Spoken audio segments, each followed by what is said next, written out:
twisted monobi kind of system. So, what you see over here is one result on twisted bilayer graphene. You can see over here some kind of a metal to insulator transition, and in fact, we find that this is somehow related to Pomeranz effect, which Pratap was talking in the morning. We are not the first one to see this. People in fact have seen this effect in this kind of system.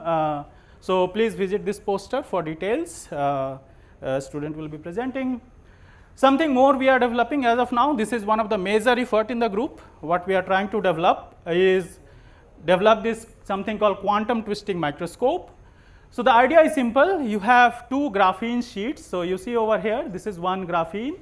You can think like this is AFM tip, but this tip is now coated with graphene, and on the bottom you have another graphene. You basically bring them close, touch, you can translate them, you can rotate it, and so on. So, the idea is with this, all the problem which Anindya mentioned, that you have this twist angle inhomogeneity in the system, right. So, now what you can do while translating, you can go to different area and measure the local properties of your heterostructure, whatever it is. So, over here this is my sample, this is my probe. So, my sample can be anything over here. So, it can be twisted bilayer graphene, it can be just simple graphene, it can be any 2D material as of now. So, this is in situ electronic transport, which is good. Another thing this technique can do is do something called momentum resolved scanning. So, the idea is with this, when you are rotating these two layers, in fact, you can map the electronic dispersion of the system. Okay. So, let me just explain this part a little bit. How can we do this? So, if you zoom in on this, what you find, this is what you have. So, this is your think like AFM tip with a graphene over here, and this is the another graphene, but they are not touching now directly. So, they are touching via this tunnel barrier. What we can do, that electron has to go from this point like this upper layer say to the bottom layer. How can they go? You have to match the energy and momentum in both the layers. How do we do that? So, we have independent control over this gate, what you see over here. So, in fact, there is a FET on the tip also, okay, and FET on the sample. So, with this control of this top gate and bottom gate voltage, you can shift the Fermi energy. This is one control tuning knob with which you match the energy. What we can do, since we are going to rotate these layers, right. So, what we are doing in K space, basically you are rotating this two Brillouin zones. So, whenever they interact like these points, whenever they interact, it is exactly the momentum match and you get the tunneling. And this is how basically Shahal-Ilani group, they demonstrated that you can map the EK dispersion of graphene, you can map the dispersion of say flat band twisted bilayer graphene and so on. Good. So, where are we in this? So, this is the setup what we have. This is still old, like 1 month old, but you can see this is the AFM stage, completely modified the bottom part. So, these are your XY scanners. Over here what you see is flat thing. This part is like you can give a complete tilt to, is a goniometer, so you can give to 0 to 15 degree. This is your XY again. This is again a rotation stage over here what you have. So, basically such that you can rotate everything in C2, and over here is our home built things like how do you put the electrical contacts, leads and so on. Good. So, main challenge is to fabricate the tip, okay. So, because bottom part is easy, we traditionally every day we do it. So, this is how we are fabricating the tip. So, what you see over here is the AFM tip, it's a standard AFM tip. What we do, we mill it, we cut it the tip, and after that we deposit this small pyramid. This is like a platinum pyramid on top, and on top of this now we transfer the graphene. So, what you see over here is the optical image of the graphene. So, this is my AFM tip, and over here this is your graphene, you can see over here, okay. So, this seems like a tent, and we can do this SEM image, or you can see a nice graphene over here. So, this we have already demonstrated. Now, hope is within few months we should be able to take few spectra, scanning spectra over this. Good. So, with this let me, okay. So, please visit this Hari's poster, he is talking about this.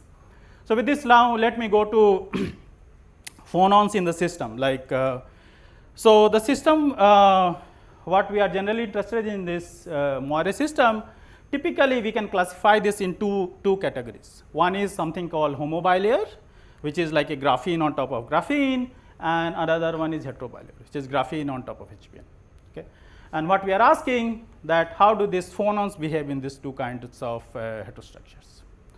Good. So, how do we probe these phonons? The idea is very simple. You just do Raman spectroscopy. So, basically you shine a light on your material, some of the energies will be lost, and you measure the scattered light. The scattered light will be shifted by some amount as compared to your incident light, and this scattered light gives you a lot of information about the material property. So, for example, if you take a graphene, these are the typical signature of graphene. You see these peaks. So, this is called 2D peak in the literature. So, over here it seems like these atoms basically they are moving in and out. So, this is called breathing mode in the system. If you go to this point, this is called the G peak. Over here it seems like a stretching in the system. Nearest neighbor moves just opposite to each other. For rest of my talk, what I am going to focus is around this G peak, but this is also important, sometime I will refer to this. So, what has been done in this already done in this twisted system. So, over here this is graphene HBN. What people have realized that along with the central G peak, what you find that there is this additional peaks coming up. These are called longitudinal optical and transverse optical modes in the system. And you can see this is very pretty large angle. This is around angle of 2 degrees. And as you go to higher angles, in fact, these peaks almost become negligible, and it's very hard to see it any longer. Not only that, if you look at the 2D peak now, so in the 2D peak, what you have that this FWHM of the 2D peak decreases as your wavelength or Moire size basically decreases in the system. And there is kind of a linear relationship between FWHM and this mean lambda Moire wavelength. And from this, let me see, good, 8 minutes. So, from this what we can do, we can calculate lambda m because you are measuring this FWHM in the system and back calculate what was the twist angle in the system. Okay, so what has been done in the twisted bilayer kind of devices? So, this is I really like this because this summarizes most of the things which has been done in the system. So, what you see over here, this is your central G peak, and you can see that around the central G peak you have these new phonon modes, right. These are your LOTO modes. Not only that, you will see these new phonon modes arising. Okay. So, where are these coming from?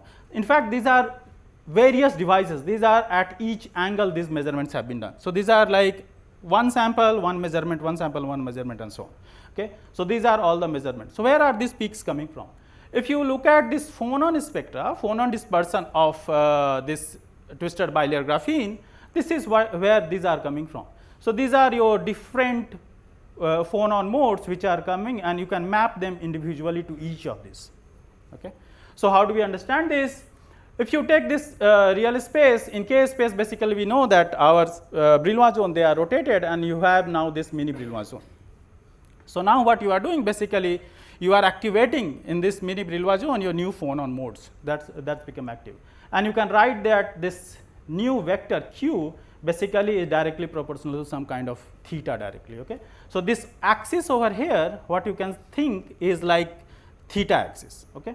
So, as a function of angle, now you can see this is what I showed you. As a function of angle you are getting these peaks, and this is what the idea is, that as a function of angle now you can see all of these modes. But if you notice more carefully, what you see that this region is kind of unexplored. This is very small angle region, okay, which is almost not many measurements have been done. This is exactly 0 degree, and this is some again some higher angle. Okay, so why this angle is interesting? Because in this small angle region you have this Moire reconstruction. So, when you take these two lattices, put one on top of other, you hope that this is how you are making the lattice, but this is not in fact correct. So, let me walk you through. So, this is the kind of stacking over here. So, this is like a BA stacking. Over here one carbon atom sits in the center of the other carbon atom. In kind of AA, one sits exactly on top of other, and then you have this SP kind of stacking which separates this AB or BA kind of stacking. It turns out this stacking is not that favorable. Energetically it is not favorable. So, you can see for AB and BA the energy is the least what you need, and on the other hand for AA kind of stacking this is much higher in energy. So, the system is not energetically favorable. So, what system does is basically reorganizes the cells into something called relaxed structure, where you have these large domains of A, B, B, A kind of stacking along with this small A, A kind of regions. Okay? And this in fact have been seen in using various probe like STM, AFM, KPFM, and many other things what they seen. More interesting result was something on this. Okay, what they did, they took this reconstructed system, very small angle around 0.1 degree they took, and using something called nano-Raman, they could map individually all these points. So in fact, they can go to this kind of stacking like AA stacking, AB stacking, and so on, and they can do Raman spectra at each of this position. And in fact, what they found is this. So when they are like at this AA kind of site, like this kind of site, they found this new phonon peaks. Okay. When they are in this SP region, like this boundary between this and this, they found these peaks. But strangely, just because of A, which is large fraction of the atom, they don't see, they see this central G peak. Okay. So that's what the result was. So this was our motivation, that can we use just now macro Raman to see this phonon spectra in the system. Okay, so very briefly I will just go over this. The idea is how do you fabricate the devices. You take your HBN crystal, you pick it up. Now with this HBN you basically not pick everything, somehow you just tear only half of it. So you just partially pick only one half, and in the last part what, not last part, next part what you do, you just rotate these guys, okay, and pick up the remaining part. The idea is you want to pick up such that there is a region which is like TBLG, twisted bilayer graphene, but I want my graphene on the other two sides of TBLG. So you have this region of graphene, graphene 1 and graphene 2, which is aligned with HBN. Okay? So the idea is in this system, all of these layers are aligned with HBN. So the graphene 1 is aligned with HBN, TBLG is aligned with HBN, graphene 2 is aligned with HBN. Okay? And this is the optical image of the device. So you can see this is your bottom HBN, this is your top HBN, this one is graphene 1, this one is your graphene 2. Okay. Good. And what we want to do basically, it will be very apparent why we are aiming for this kind of structure. So what we want to do, that come in this region which is graphene 1, do the Raman spectra. Why I am doing this? Because I told you that I know if I just do the 2D peak FWHM, I can estimate my twist angle. That's why I do over here. Similarly, I go in this region, perform the Raman spectra, get the angle. So now difference of these two will give me what is the twist angle. And this we can do in the room temperature. We don't need low temperature to get what is the angle. Okay. Good. And how does the spectra look like? If you see that now if you look at the spectra of the 2D peak, you can see this resembles more or less like bilayer graphene, but in fact it is not bilayer. You can see this arm, but this is not a splitting, because it should not be bilayer, because this angle is little larger, right? It is 0.4 degrees and so on. Good. What happens in the G peak? If you look at the G peak, we see clear splitting in the G peak. Not only that, you have a shoulder and a hump on the left and right of this. So this was done at a particular angle. This was at 0.4 degree, and if I show you, this is the device. So we go here, this is what we have, you go to this region, this is what you measure, and in twisted region this is your, this is the thing, right.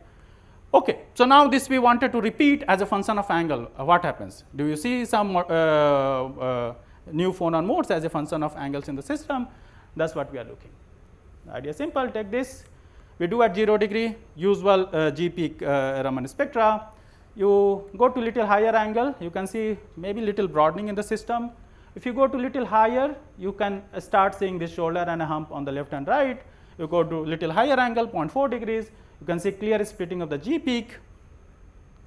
You can go to little higher angle like 0.65, you can see clear splitting along with this shoulder and hump. But as you approach the 1 degree angle, this shoulder and hump is no longer visible. However, there is clear splitting in the central G peak. Good. So just if I just want to summarize, this is the summary of the slide, what we have. So I am plotting peak position as a function of twist angle. It seems like in this homo bilayer, our central G peak seems to split, and again recombines at higher angle. On the other hand, these ones which I was referring to kind of LO and TO modes, they survive as it is. Okay. How much time? Okay, good. 5 minutes? 10 minutes? Okay, good. So, okay. So, for this we had a collaboration with our colleague Manish Jain. So, he computed basically phonon spectra in the system. So, what he is doing basically, he is taking the Moire phonons calculated on this and projecting it to bilayer like phonon modes, just to understand that this probably the phonon modes will become Raman active.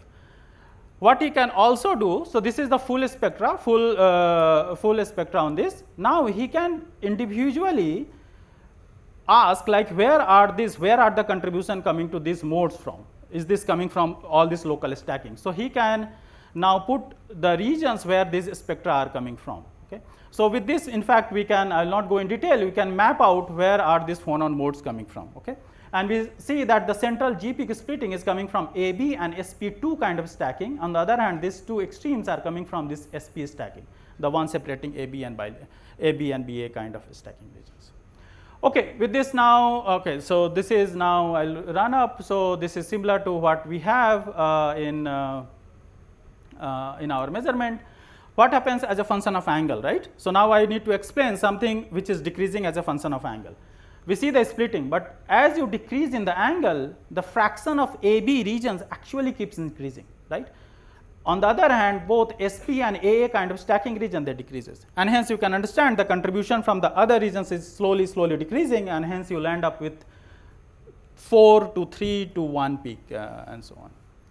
Good. So, what about the case in graphene HBN Moire system now?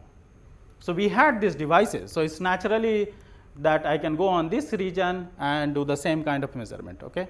Just repeat measurement. So, if you do that, this is in fact much more complex.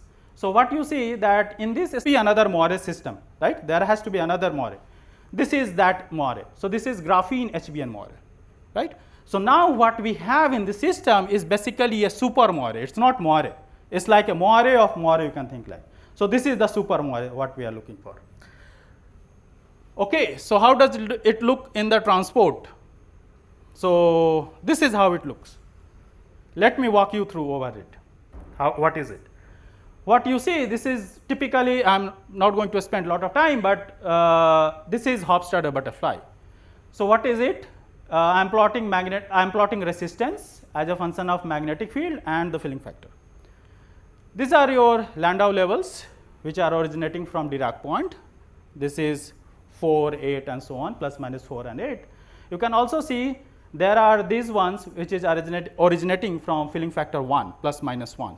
Okay. These are your Chern bands.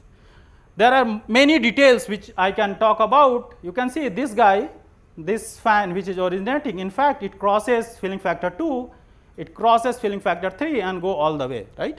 These are typically people refer to, these are non-trivial bands, non-trivial, okay.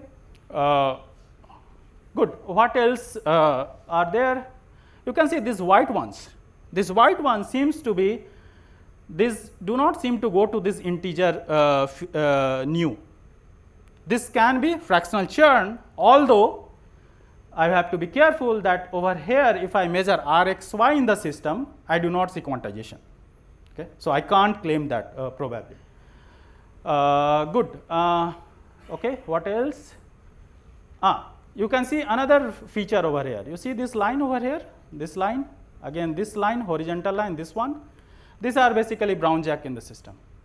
So, what you have now, since your unit cell size is very large, so in this one unit cell size, you are putting one magnetic flux. So, whenever system sees one flux, basically it resets it to 0 magnetic field.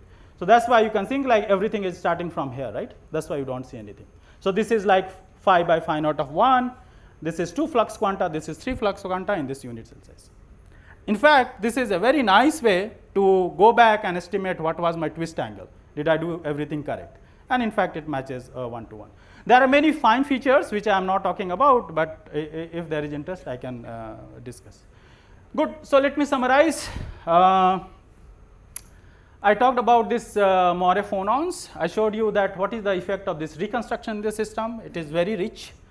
both in twisted bilayer graphene and this heterobilayer system. With this, I would like to thank the collaborators, my Manish students, and this Takashi Taniguchi and Kenti Wanajabe, and this is the group. Thank you. Thank you, speaker. Yeah. For timely completion. Okay, so this session is open for questions.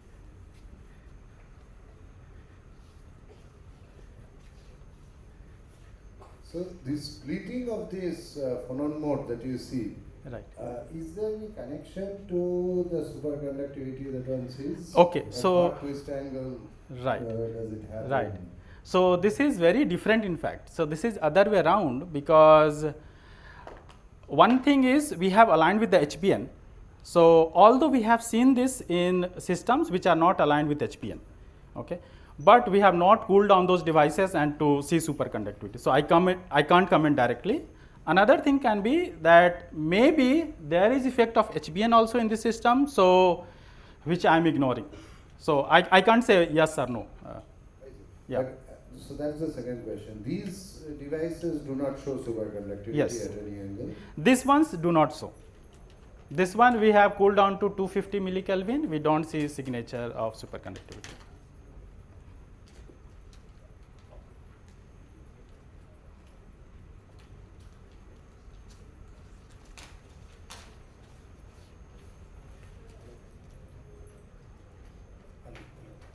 Hey, Chanan, very nice talk. I just had a small question on the Raman part. Did you ever try some like circular polarized Raman or anything like that to see Yeah. if there is Yeah. So yeah, something nice will come.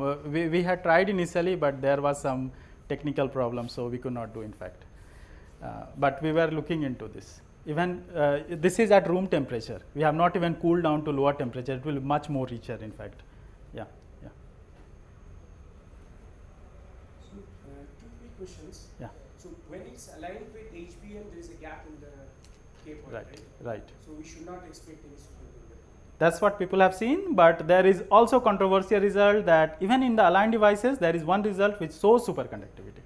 Which will. I can tell you. I have to just look into. I can tell you that. And the second clarification for the Yeah. quantum twisting microscope. Yes. So, the tip, what is the flatness? So, what should Right. be the size of the flat region? Minimum size to get the momentum resolved structure. Right. So the idea is that tip, my electrons are moving on the tip, right? I want to make them phase coherent. So the electron over here and over here, they should have in the same phase, such that when they tunnel, they go in the same phase. So what we are aiming is like 50 nanometers, hundreds of nanometers, it should be okay. That's what we are aiming. But typically it comes down even less, because the point where we are putting graphene will become tiny. We are making a structure of 50 to 100, but it will come down even lesser. Thanks. Yeah.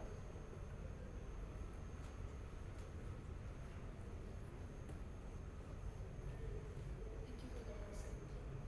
Sir, where you explained your transport data, RL6 versus filling factor. So, did you measure it on the twisted part? So, Yeah. What about the other? Right. So other two we didn't measure. Yeah. So that is graphene HBN. In fact, in my PhD, I did lot of those. So we didn't measure. So one very nice question is, if you go from this HBN graphene moire to this twisted bilayer, how will this interface behave, right? So we will do those. But these devices, if you see, is not very large in the width, right? In the length, it is very good. But the width, we have 2 micron to 3 micron on each side. So making contacts become challenging.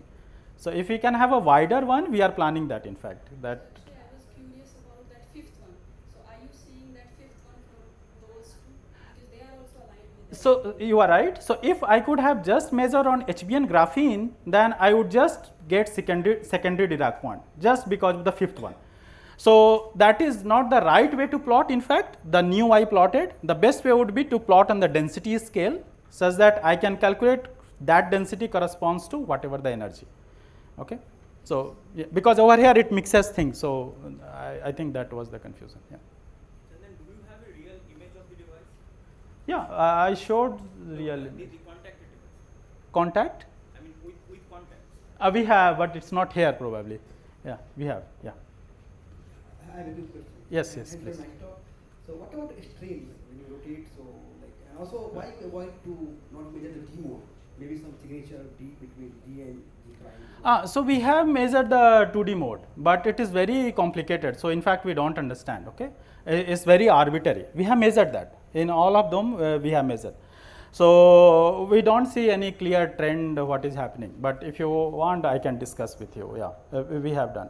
And in fact, strain is very important point. So what we think the origin of these peaks is when you make this super lattices, right? So you have different stacking. That itself is a strain in the system. Okay, apart from external strain which is coming from stacking and other thing. Those is negligible, the other strain, because that I can calculate by looking at this 2D peak and G peak and how do they cross, right? That slope will give you that is negligible in the system. Yeah. Let's thank the Thank you.